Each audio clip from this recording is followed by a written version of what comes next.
Hello दोस्तों, मैं अंजू आप सभी का अपने YouTube चैनल अंजू अयोध्या पे स्वागत करती हूँ, अभिनंदन करती हूँ।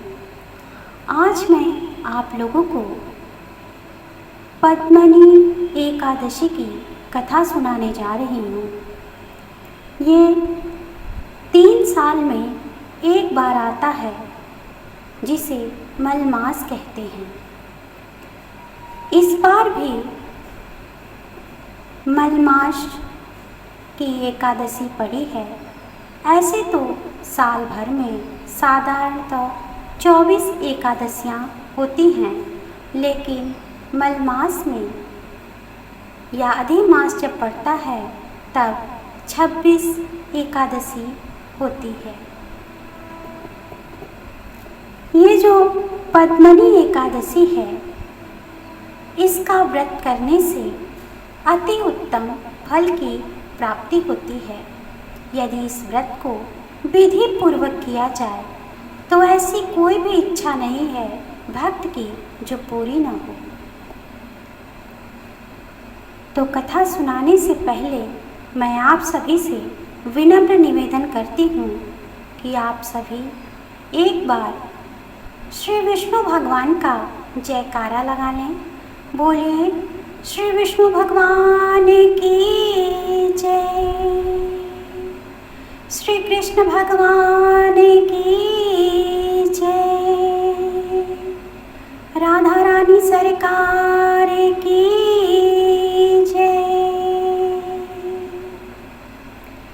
हे प्रथम पूज्य गणेश भगवान, मैं आपके चरणों में कोटि कोटि बार प्रणाम करती हूँ।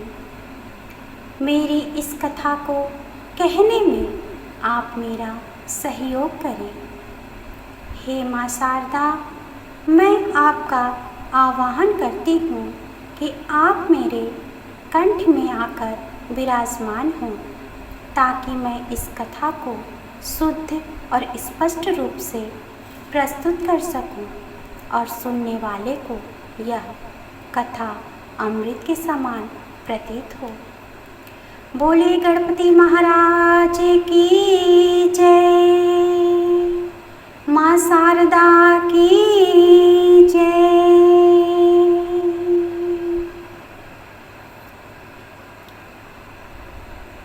तो पद्मनी एकादशी की कथा इस प्रकार है। एक समय की बात है, महाराज युधिष्ठिर भगवान श्री कृष्ण से कहने लगे कि हे जनार्दन, अधिक मास की शुक्ल पक्ष की जो एकादशी होती है उसका क्या नाम है, उसके व्रत की विधि क्या है और उसका महात्म्य क्या है। आप कृपा करके मुझसे विस्तार पूर्वक कहिए। तब श्री कृष्ण भगवान बोले, मलमास में अनेक पुण्यों को देने वाली एकादशी का जो नाम है उसे पद्मनी एकादशी कहते हैं। इसका व्रत यत्नपूर्वक करने से मनुष्य को कीर्ति की प्राप्ति होती है और वो यश को प्राप्त करके वैकुंठ को जाता है। इसके महात्म्य का वर्णन करने की सामर्थ्य तो 4 मुख वाले ब्रह्मा जी में भी नहीं है। पूर्व काल में ब्रह्मा ने पापों के समूह को नष्ट करने वाले इस व्रत का महात्म्य नारद जी से कहा है। उसी को मैं आज तुमसे कहता हूँ। श्री कृष्ण के वचन को सुनकर युधिष्ठिर अत्यंत प्रसन्न हुए और इस एकादशी के व्रत की विधि पूछी। तब राजा के वचनों को सुनकर भगवान श्री कृष्ण कहने लगे, राजन सुनिए, जो मनुष्यों को भी दुर्लभ है सो मैं आज आपसे कहता हूँ। 10वीं के दिन से ही इस व्रत का आरंभ हो जाता है। 10वीं के दिन कांसे के पात्र में भोजन मांस, मसूर, चना, कोदो, साग, मधु और दूसरे के द्वारा दिए गए अन्न का भोजन नहीं करना चाहिए। भोजन में सिर्फ जौ, चावल आदि का भोजन करें। नमक का इस्तेमाल नहीं करना चाहिए। भूमि पर सोना चाहिए और ब्रह्मचर्य के साथ रहना चाहिए। एकादशी के दिन प्रातः ब्रह्म मुहूर्त में उठें। शौच आदि से निर्वृत्त होकर दांत साफ करें और कुल्ला करके शुद्ध हो जाएं। सूर्योदय से पहले उत्तम तीर्थ में स्नान करने के लिए जाएं। इसमें गोबर, मिट्टी, तिल और कुसा तथा आंवले के चूर्ण से विधि पूर्वक स्नान करें और यह मंत्र पढ़ें। स्नान करते समय आपको बोलना है, हे मृतके, तुमको शतक बाहु रूप 12 भगवान ने उठाया है। ब्रह्मा जी ने तुमको दिया है और कश्यप मुनि से अभिमंत्रित की गई हो। मेरे नेत्रों, बालों और सारे शरीर में लगाकर भगवान की पूजा के लिए मुझे शुद्ध कर दो। हे मृतके, मैं तुमको नमस्कार करता हूँ। समस्त औषधियों से उत्पन्न और गौ के उदर में स्थित पृथ्वी को पवित्र करने वाला गोबर मुझको पवित्र करे। ब्रह्मा के थूक से उत्पन्न होने वाली तथा सारे भुवन को पवित्र करने वाली धात्री को नमस्कार है। तुम्हारे स्पर्श से मेरा शरीर पवित्र हो। हे शंख चक्र गदाधारी देवता श्री विष्णु भगवान, आप मुझको अपने तीर्थ में स्नान करने की आज्ञा दीजिए।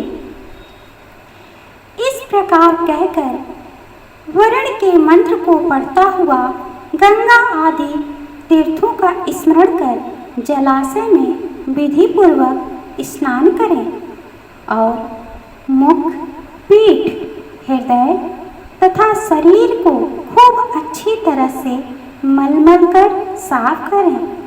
सुंदर, स्वच्छ लेकिन फटा हुआ नहीं वस्त्र पहने। भगवान विष्णु का पूजन करें तो बड़े से बड़े पाप नष्ट हो जाते हैं। फिर संध्या, तर्पण आदि अपना नित्य नियम करके विष्णु भगवान के मंदिर में जाकर उनकी पूजा करें। स्वर्ण के बने हुए राधिका के सहित श्री कृष्ण भगवान और पार्वती सहित भगवान शिव का पूजन करें। कलश के ऊपर तांबे या मिट्टी के पात्र में देवता की मूर्ति रखें। स्वर्ण तथा चांदी की विष्णु भगवान की मूर्ति स्थापित करके भगवान का पूजन करें। उस ऋतु में होने वाले कमल आदि पुष्प चढ़ावें।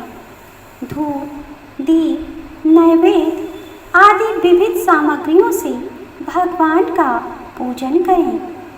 प्रेम से वशीभूत होकर भगवान के सामने नाचें और गाएं।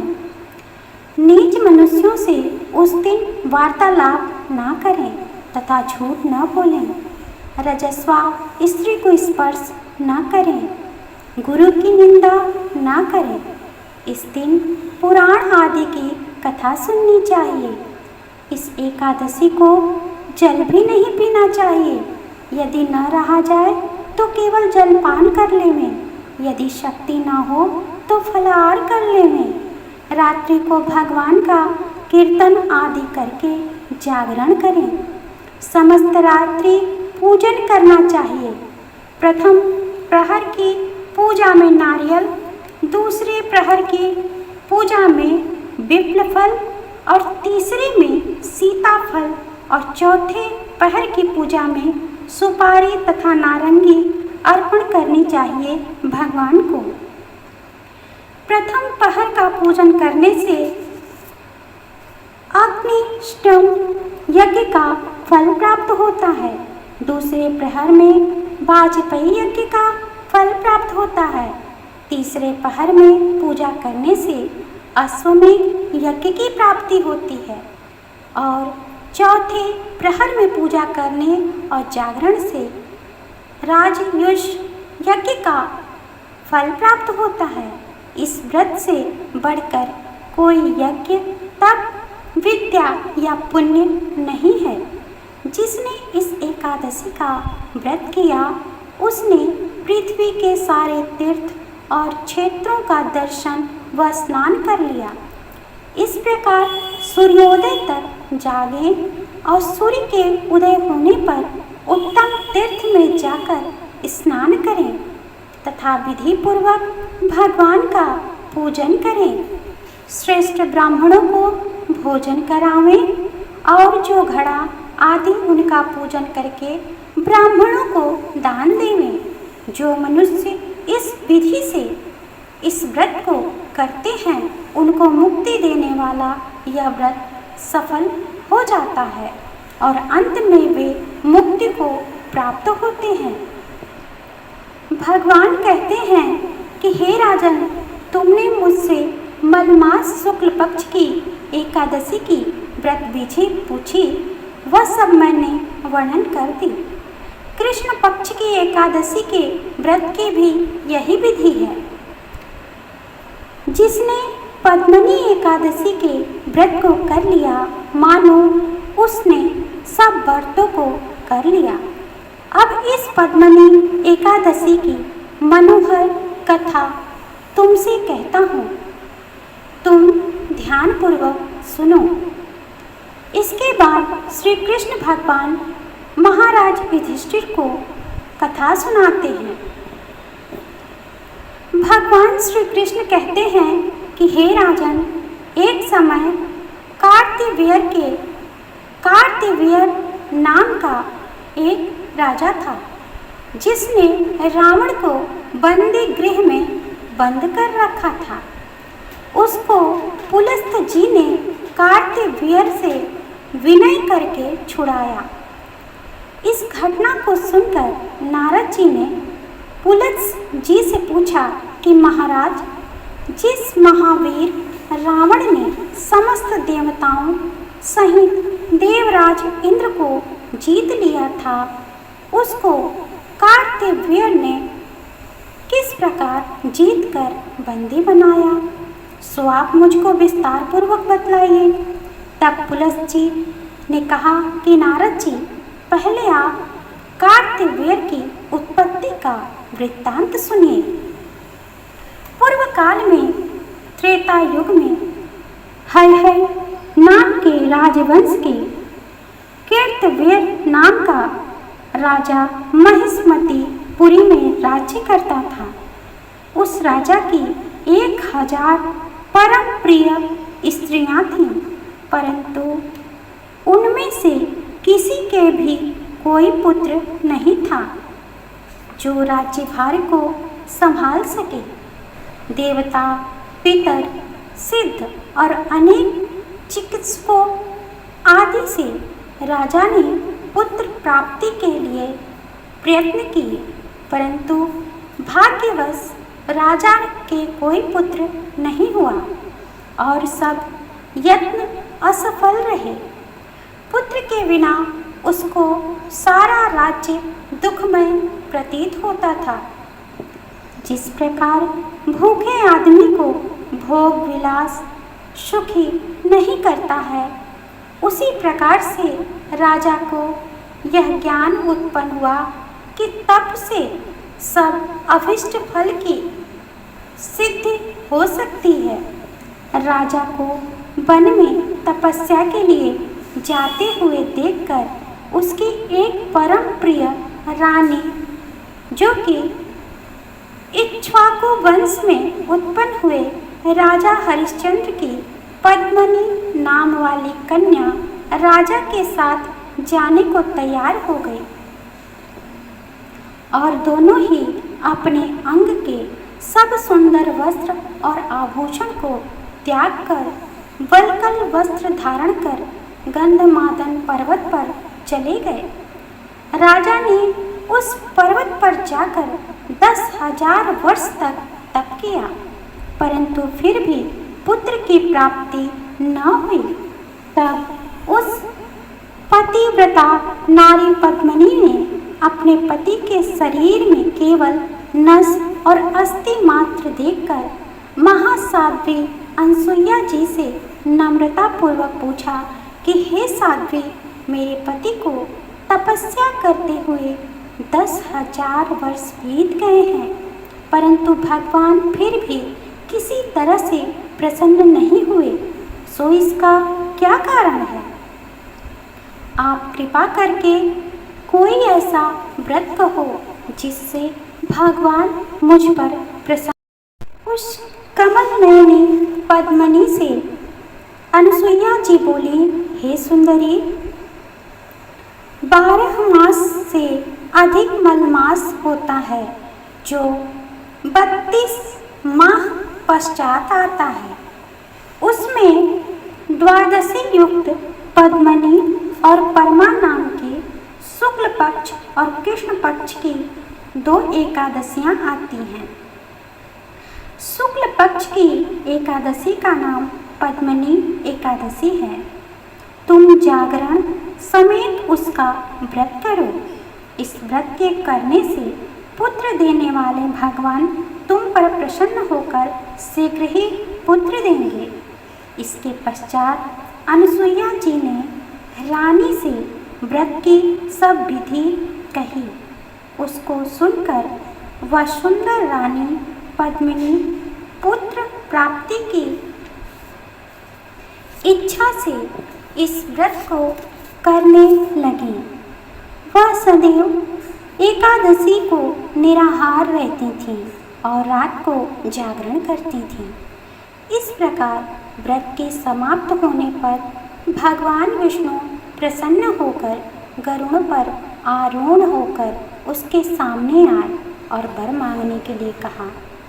भगवान की सुंदर वाणी सुनकर उस पतिव्रता ने उनकी स्तुति की और विनय की कि महाराज, आप मेरे पति को वरदान दीजिए।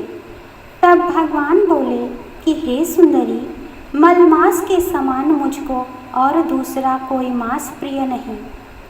उसमें जो प्रीति को बढ़ाने वाली एकादशी का व्रत तुमने अनसुईया जी के कथनानुसार किया है तथा जागरण भी किया है, इस एकादशी से मैं अधिक प्रसन्न हूँ। इस एकादशी से प्रिय मुझको और कोई वस्तु नहीं है, अतः मैं तुम पर बहुत ही ज़्यादा प्रसन्न हूँ। ऐसा कहकर संसार के दुखों को नाश करने वाले श्री विष्णु भगवान ने राजा से कहा, हे राजन, जिससे आपका मनोरथ सिद्ध हो वही वर मांगो, मैं अत्यंत प्रसन्न हूँ। तब राजा ने भगवान से बोला, बड़े बलवान पुत्र का वर मांगना चाहता हूँ, और कहा, हे प्रभु, यह पुत्र ऐसा हो कि आपके अतिरिक्त देवता, मनुष्य, नाग, दैत्य, राक्षस आदि किसी से भी न मरे। राजा की यह बात सुनकर भगवान वरदान देकर अंतर्ध्यान हो गए। इस वर के प्रभाव से पद्मिनी के कार्तिवीर्य उत्पन्न हुआ। उसके समान तीनों लोकों में कोई बलवान नहीं हुआ। तीनों लोकों में भगवान के सिवा उसको जीतने में कोई समर्थ नहीं हुआ। तब यदि 10 गंधर्व रावण कार्तिवीर्य से पराजित हो गया तो कौन सी आश्चर्य की बात है, क्योंकि महाबली कार्तिवीर्य देवताओं के भी देवता भगवान विष्णु के वर से जन्मे हैं। इतना कह पुलत्स्य मुनि अपने आश्रम को चले गए। श्री कृष्ण जी कहने लगे कि हे राजन, जो मलमास की एकादशी का महात्मा तुमने पूछा था सो सब मैंने तुमसे कहा। जिन पुरुषों ने मलमास शुक्ल पक्ष की एकादशी का व्रत किया है, जो इस संपूर्ण कथा को पढ़ते और सुनते हैं, वे भी यश के भागी होकर विष्णु लोक को प्राप्त होते हैं। अतः यह पद्मनी एकादशी सभी व्रतों में उत्तम है। एक बार प्रेम से बोलिए श्री कृष्ण भगवान की जय, राधा रानी सरकार की जय, पद्मनी एकादशी की जय, सभी भक्तों की